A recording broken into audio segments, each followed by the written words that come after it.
Okay, so maybe just do me a favor and kind of crystallize what exactly is wrong. And then I'm honestly super curious about what might be done, even if, notwithstanding political gridlock, if we had a cooperative, productive political sector, what might be done? And if it's not the political sector, if it's the private sector,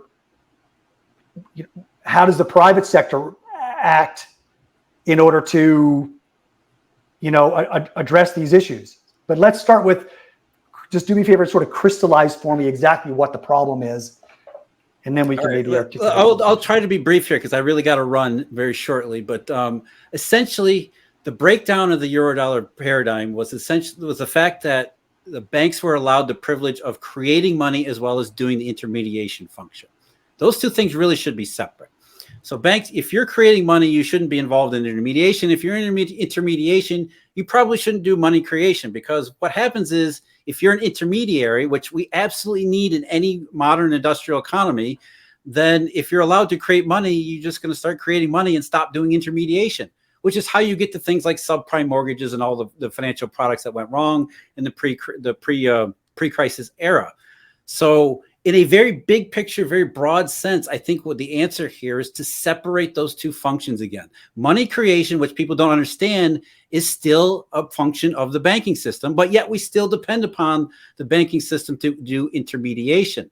There are other ways to do intermediation. DeFi is another way to do intermediation. Some people think it's crap and it's a scary proposition. I think it holds a lot of promise, because you can do intermediation without needing Wall Street, without needing big banks at all.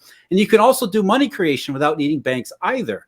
So that if you have these separate functions, if they're allowed to interact in a very competitive free market sort of way, I think that eventually solves the problem, which is essentially, in its very basic, most fundamental case, the banking system is broken. The old way of doing things, the horses have left the barn, the toothpaste is out of the tube. We can never go back to 2007 again and put everything, Humpty Dumpty's broken. It's never going to be put back together again. And so we should not keep trying to go back to that kind of status quo. We should go, let's separate money creation, let's separate intermediation, and use some kind of intelligent fashion, and let the system work like it's supposed to. Right. Okay. No, that makes sense. I'm pretty sure that in a 2012 forensic analysis of and recommendations after the financial crisis, that Warren Mosler said exactly that: separate the intermediation function from the money creation function for banks. So that is definitely part of the MMT canon.